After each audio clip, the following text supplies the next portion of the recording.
The last lesson introduced us to the spread of Orientalist thought in India.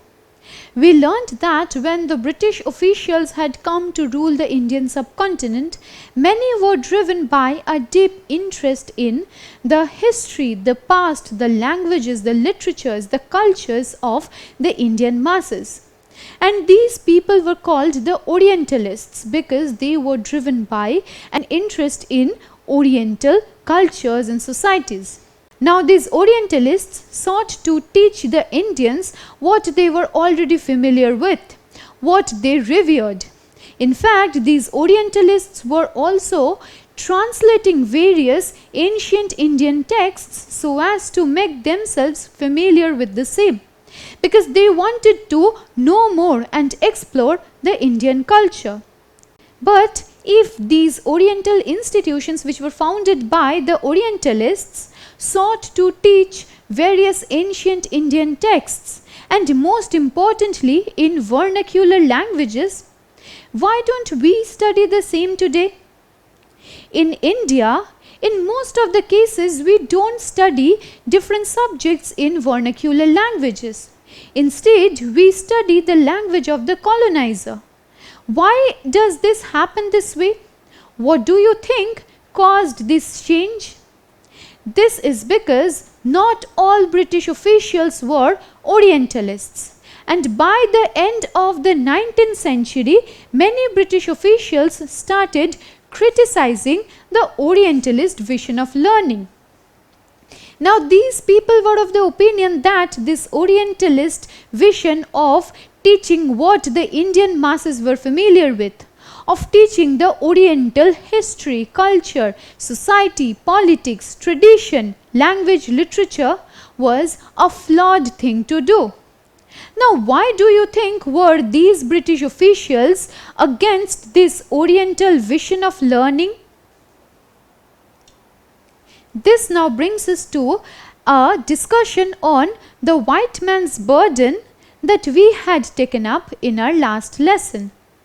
Now according to this white man's burden, these Britishers were of the opinion that they belonged to a higher order of civilization, and these native masses in the Indian societies were uncivilized, brutal, barbaric. And so there was no point in studying their language, literature, culture. These people considered the knowledge of the East full of errors and unscientific, because they thought that whatever was produced in the East was flawed and full of errors. In fact, the entire Eastern thought was also unscientific to these British people. And they even thought that literature produced in the East was not very serious and not very great in content. And so they found no point in what the Orientalists propounded. Instead, these people mentioned that it is vain to spend so much effort encouraging the study of Arabic and Sanskrit languages, because Arabic, Sanskrit, as well as various other vernacular languages and literature were flawed to these people. And so the promotion of Orientalist studies was wrong in the eyes of these British officials. And these British officials then came to be known as the Anglicists. So the Anglicists were holding very contrary opinion to that of the Orientalists. Now what do you think these Anglicists believed in? These Anglicists instead advocated the promotion of Western education with English as the medium of education. They were of the opinion that since the Britishers belonged to a higher order of civilization, since they were more scientific, they were more progressive, since they were more developed than the Indian masses, it was better to promote Western education in the Indian subcontinent. And in this, English should be used as the medium of instruction instead of the vernacular Indian languages. Now, in our last lesson, we learnt about certain Orientalists. But in this lesson, we will be introduced to certain Anglicists who were vehemently against the Orientalists. And this now brings us to a discussion on James Mill. James Mill severely criticized the Orientalists. He was of the opinion that the Britishers were of not just a higher order of civilization, it was upon them to educate and liberate the Indian masses, the native population. And so he espoused Western scientific and technical education for the Indians, because the Eastern thought was unscientific in nature, and so the Indians should instead be introduced to Western scientific and technical education. And to this end, his book, The History of British India, was published in 1817. Now, in this book, he posited that the Indians were barbaric, brutal, savage, uncivilized, and their ways of living, their culture, their language, their literature, their laws should be supplanted by the British culture, by the British tradition. Now, let me tell you the irony in this. James Mill was of the opinion that all these Indians were savage and brutal. They did not know how to govern themselves, and so they needed help as well as the governance of the Britishers. But the irony lies in the fact that James Mill had never ever come to the Indian subcontinent. He was not even in direct contact with the Indian population. And so all James Mill believed in was founded on certain flawed ideas, certain things that he had read on the Indian masses. And it was not because of his interaction with the Indian population. Now, in the subsequent years, this book called The History of British India that James Mill had written has been severely criticized for its racist view of the Indians. In fact, the Nobel laureate Amartya Sen has also severely criticized whatever James Mill had written about the Indians in this book called The History of British India. So now took place this entire controversy between the Orientalists as well as the Anglicists. Now, this controversy was further provided impetus by the Charter Act of 1813. We know that the Britishers were trying to spread their culture, their education system, their laws, their ways of governance among the Indian masses. And in this way, by promoting their education system among the Indians, the Britishers thought that they will be able to produce a whole host of civil servants who would know the ways of the Britishers, who would be able to serve the British imperial machinery.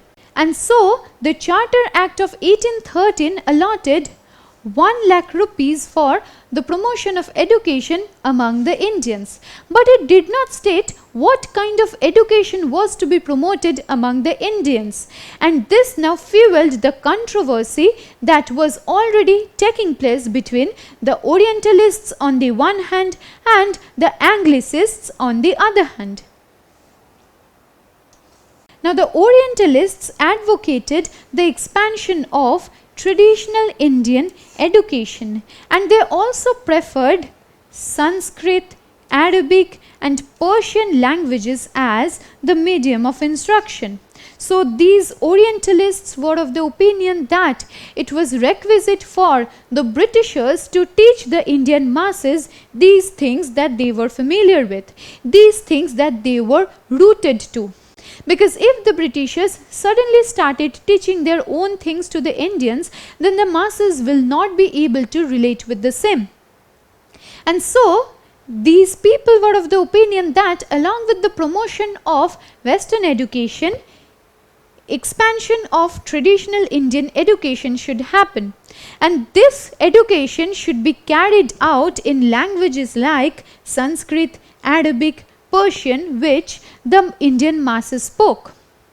Now, contrary to the opinion that these Orientalists forwarded were the opinions of the Anglicists. The Anglicists advocated the promotion of Western education with English as the medium of instruction. So, this was the contention between the Orientalists on the one hand and the Anglicists on the other.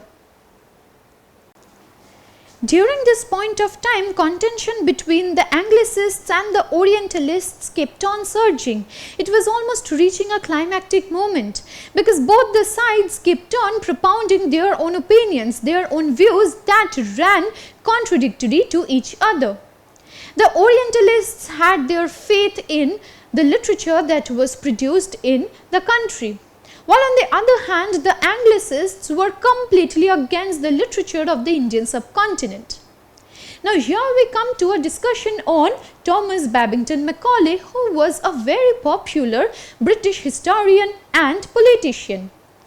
In his Minute on Indian Education, that was a speech he delivered in 1835, he argued that a single shelf of a good European library was worth the whole native literature of India and Arabia. That is to say, he meant that the entire volume, the entire body of literature produced in India and Arabia was much inferior to what was being produced in Europe. So, can you understand how condescending an idea this was? This is how the Anglicists looked down upon the native literature. And well, Thomas Babington Macaulay was one of the very staunch supporters of this Anglicist view. So, Macaulay was of the opinion that Oriental learning was of no practical use. He was also of the same opinion like James Mill, and he believed that Oriental learning was entrenched in unscientific thought. Oriental languages and literatures would not take the masses any further. And Macaulay believed that the Indian masses were as far as alien to Sanskrit or Persian as they were to English. And it was English as well as Western education that could bring them progress, that could help them develop in ways more than one. And so, Oriental language was of no practical use. It was unscientific, it was flawed, and instead what he proposed was that Western knowledge was synonymous with useful learning. Because it is Western knowledge that has been produced by the colonizers who belonged to a higher order of civilization, as Macaulay and the whole host of Anglicists believed. So, there was no point in learning Sanskrit or Persian in Indian subcontinent. Contrary to the idea, to the opinions of the Orientalists, Macaulay strongly advocated teaching English language to the Indians. And if this happened, then the Indians would be introduced to the whole body of great literature that has been produced in England. At the same time, Western education imparted in the English language would also make the Indians aware of the developments in Western science and philosophy. So, this is how all Anglicists were in support of the promotion of Western education and the usage of English as the medium of instruction. Now, when Macaulay was proposing his ideas against the Orientalist thought, Lord William Bentinck was the then Governor General of the East India Company, and his views on the introduction of Western education in the Indian subcontinent were in tandem with that of Macaulay. That is to say, he believed in the same things as Macaulay did, and so he passed the English Education Act in 1835, and this English Education Act was very much in line with Macaulay's ideas. Before proceeding with this lesson, let me ask you a question. When was the English Education Act passed in India?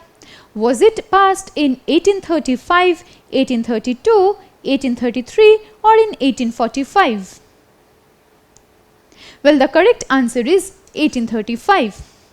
Lord William Bentinck, who was the then Governor General of the East India Company, had introduced the English Education Act in the year 1835. In accordance with this English Education Act of 1835, English was to become the medium of instruction for higher education, because these people were of the opinion that the Indian masses did not pursue higher education, and so Sanskrit, Persian, Hindi, Bengali or this whole body of vernacular languages could not be used for the promotion of higher education. It was supposed to be English which was to be the medium of instruction for higher education in the subcontinent. At the same time, the promotion of Oriental institutions was to be stopped. So, the promotion of different Oriental institutions like the Calcutta Madrasa or even the Benares Sanskrit College was to be stopped from this point of time. It was now English which was to become the medium of instruction in higher education. You will be surprised to know the extent to which these Anglicists dismissed the initiatives which were taken over by the Orientalists. Now, the Orientalists had established many centers of Oriental learning like the Calcutta Madrasa or even the Benares Sanskrit College, but the Anglicists were of the opinion that these centers of Oriental learning were temples of darkness that were falling of themselves into decay. So, these temples of Oriental learning were places where people were locked in darkness, and in fact, these temples which were temples of darkness were now falling into decay. These were degenerating, and what would replace these temples of darkness would be the new, the modern Anglicized education system. So, the ancient or the traditional learning of vernacular texts was to be replaced by the new learning of English.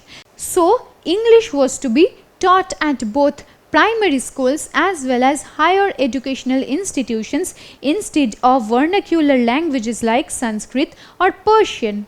And to this end, many English textbooks were also written, and then many primary schools were replaced by a few schools and colleges which provided instruction in the English language.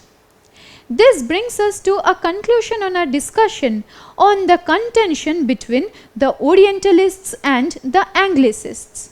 Now, the last lesson had introduced us to the Orientalists, who sought to promote the study of the Oriental cultures, literatures, languages, history among the Indian masses. On the other hand, this lesson taught us how the Anglicists promoted Western education with English as the medium of instruction. And so there followed a controversy, a contention between the Orientalists and the Anglicists. And over the years, the various Anglicists as well as the Governor Generals of the East India Company supported this Anglicized education system. They believed that the Oriental vision of learning was flawed. In fact, the knowledge of the East was also unscientific in nature, and so it should be replaced by Western education which would be taught in the English language. So this is what the contention between the Orientalists and the Anglicists was all about. In a subsequent lesson, we will learn about how this Anglicized education, this new modern English education had impacted the education system in the Indian subcontinent. Don't forget to subscribe to our channel and hit the bell icon. You can also register for free at deltastep.com or download the DeltaStep app to learn one-to-one with our amazing teachers or to get access to all our 5000 plus amazing videos as per your school syllabus. Master each topic with our adaptive practice technology. Get million plus questions with step-by-step solutions and unlimited mock tests. Get all your doubts resolved instantly. Learn via games and win amazing prizes like PlayStations and iPads. So at DeltaStep, learning is not just fun and easy, it's rewarding too. So register for free now.